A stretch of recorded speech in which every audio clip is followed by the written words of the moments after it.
నమస్తే సకులు. ఈరోజు కథ పేరు దేవతలైన దయ్యాలు. పోలవరం ఊరి చివర మర్రి చెట్టు మీద చాలా దయ్యాలు కాపురాలుండేవి. ఒక రోజున ఒక కొత్త దయ్యం ఒకటి ఆ చెట్టు దగ్గరికి వచ్చింది. ఇప్పటికే ఈ చెట్టు ఇరుకైపోయింది, నువ్వు పోయి మరేదైనా చెట్టు చూసుకో అంటూ మర్రి చెట్టు మీద పెద్ద దయ్యం కొత్త దయ్యాన్ని అదిలించింది. ఎక్కడికి పోయేది? దగ్గరలో ఎక్కడా మరొక మర్రి చెట్టు కనపడడం లేదు.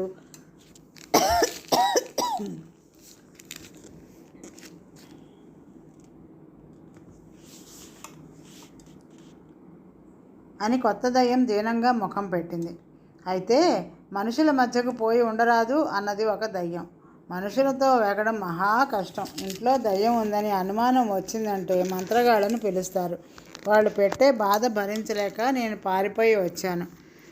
మర్రి చెట్టు గాలి తప్ప మరేది పడదు నాకు అన్నది కొత్త దయ్యం. చెట్టు మీద దయ్యాల్లో కాస్త ఉపకార బుద్ధి గల దయ్యం ఒకటి ఉన్నది. అది కొత్త దయ్యం మీద జాలిపడి, సరేలే పోని కొన్నాళ్ల పాటు నువ్వు ఈ చెట్టు మీద ఉండు, నేను పోయి మనుషుల మధ్య ఉండి వస్తాను అంటూ గాల్లోకి ఎగిరి ఊరు చేరి ఒక ఇంట్లో ప్రవేశించింది. ఆ ఇంటి యజమాని పోలయ్య. ఆయనకు భార్య, 2 కొడుకులిద్దరికీ పెళ్ళిళ్ళయి కోడళ్ళు కాపురానికి వచ్చారు. పెద్ద కొడుకు 3 ఏళ్ల బాబు కూడా ఉన్నాడు. దయ్యానికి ఆ ఇంట్లో ఏమీ శ్రమ అనిపించలేదు. తానెవరికీ కనిపించదు కనుక ఎక్కడ కావాలంటే అక్కడ తిరగచ్చు.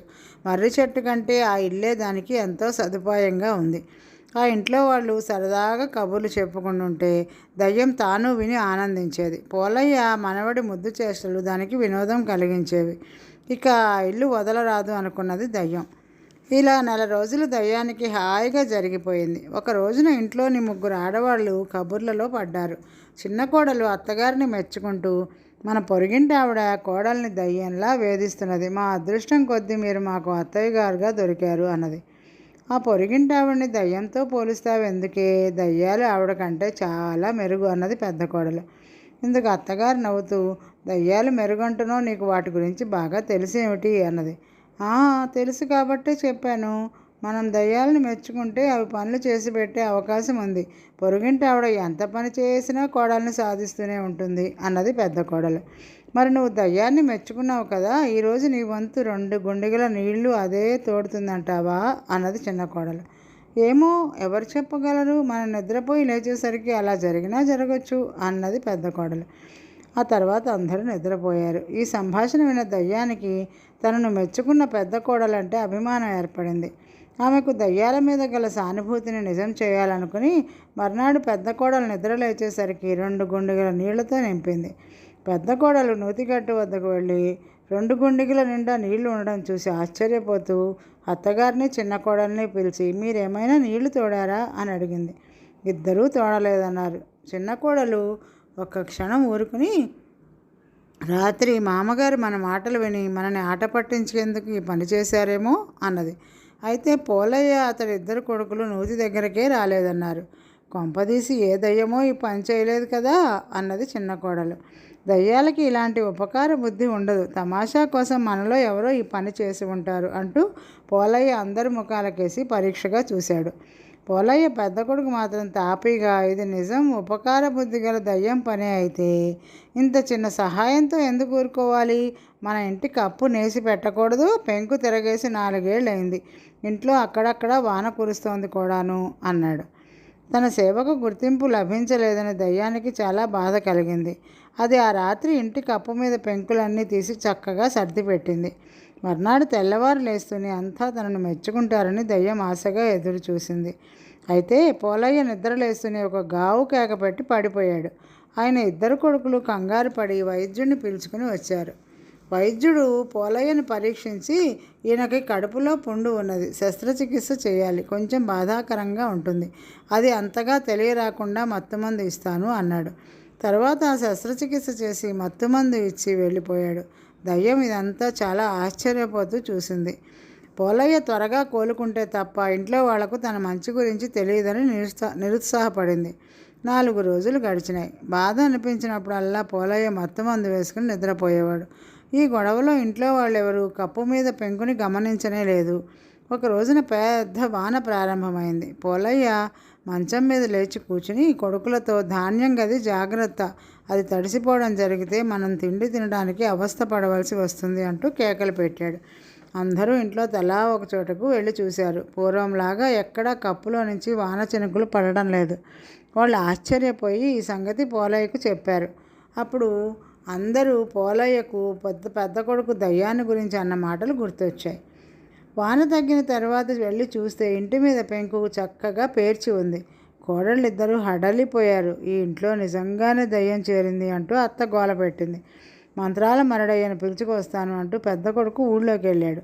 తన ఇంటి వాళ్ళందరికీ ఉపకారం చేస్తే వాళ్ళు అంతగా ఎందుకు భయపడుతున్నారో అర్థం కాక దయ్యం మళ్ళీ మర్రి చెట్టు దగ్గరికి వెళ్ళింది.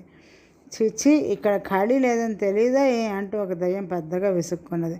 ఇంటి దయ్యం ఆ దయ్యాన్ని గుర్తుపట్టి, నువ్వే కదా లోగడ మంత్రగాళ్లకు భయపడి ఇక్కడికి పారిపోయి వచ్చింది, ఇంతకు వాళ్ళు ఏం చేస్తారేంటి అని అడిగింది. వాళ్ళు మంత్రాలు చదివితే మనకు ఒళ్ళంతా మంటలు పుడతాయి, ఆ బాధ భరించలేక పారిపోతాం అన్నది దయ్యం.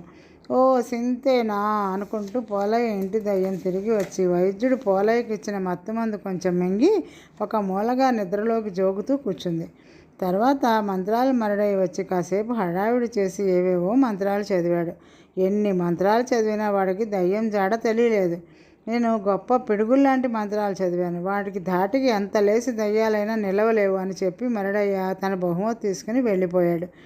దయ్యం నిజంగా ఇల్లొదిలి పారిపోయిందంటావా అని చిన్న కోడలు పెద్ద కోడలను అడిగింది. వెళ్ళకపోయిన పక్షంలో అది ఈ రాత్రి గదిలోని ధాన్యాన్నంతా బియ్యం కింద దంచి తీరుతుంది కదా అన్నది పెద్ద కోడలు. ఆ సరికి దయ్యానికి మత్తుమందు ప్రభావం దిగిపోవడంతో ఈ మాటలు విని అది రాత్రికి రాత్రే గదిలోని ధాన్యాన్ని దంచి బియ్యం చేసింది. మర్నాడు ధాన్యం గదిలోని బియ్యం చూసి ఇంటిల్లిపాది హడలిపోయారు. కొంతసేపటికి పెద్ద కోడలు తేరుకుని, ఇన్ని పంచి పనులు చేస్తున్నది దయ్యమై ఉండదు, దయ్యమైతే మరడయ్య మంత్రాలకు పారిపోయి ఉండేది. ఈ ఇంటిని ఏదో దేవత కాపాడుతున్నది, ఆ దేవత మనకెప్పుడూ అపకారం చేయదు అన్నది. ఈ మాటలతో అందరికీ ఎక్కడలేని ధైర్యం కలిగింది. పోలయ్య ఇంటి దయ్యం ఉత్సాహంగా మర్రి చెట్టు దగ్గరికి వెళ్ళింది. మంత్రాల మరడయ్య తరిమేశాడా అని ఒక దయ్యం అడిగింది. అదేం లేదు, మీ అందరికీ హాయిగా ఇళ్లలో ఉండే ఉపాయం చెబుదామని వచ్చాను అంటూ పోలయ్య ఇంటి దయ్యం మత్తుమందు గురించి వాటికి చెప్పింది. భలే మంచి ఉపాయం, ఇక ముందు మనం ఈ చెట్లను పట్టుకు వేలాడనవసరం లేదు అంటూ కొన్ని దయ్యాలు కేకలు వేశాయి. పోలయ్య ఇంటి దయ్యం వాటిని ఊరుకోమని, ఇంతకాలంగా మనం చెడ్డవాళ్ళమనే నేను అనుకునేదాన్ని, మనం ఇంత దయ్యాలమైన మంచి పనులు చేస్తే మనను మనుషులు దేవతలు అంటారు, మనుషులతో పాటు హాయిగా బతకాలనుకుంటే మనం మంచి పనులు చేస్తూ దేవతలం అనిపించుకోవాలి అన్నది. ఆనాటి నుంచి మంచి పనులు చేసిన దయ్యాలన్నీ దేవతలయ్యాయి, చెడ్డ పనులు మానలేనివి మాత్రం దయ్యాలుగానే ఉండిపోయాయి. ఈరోజుకి కథ సమాప్తం సకులు. తిరిగి రేపు కలుద్దాం. నమస్తే.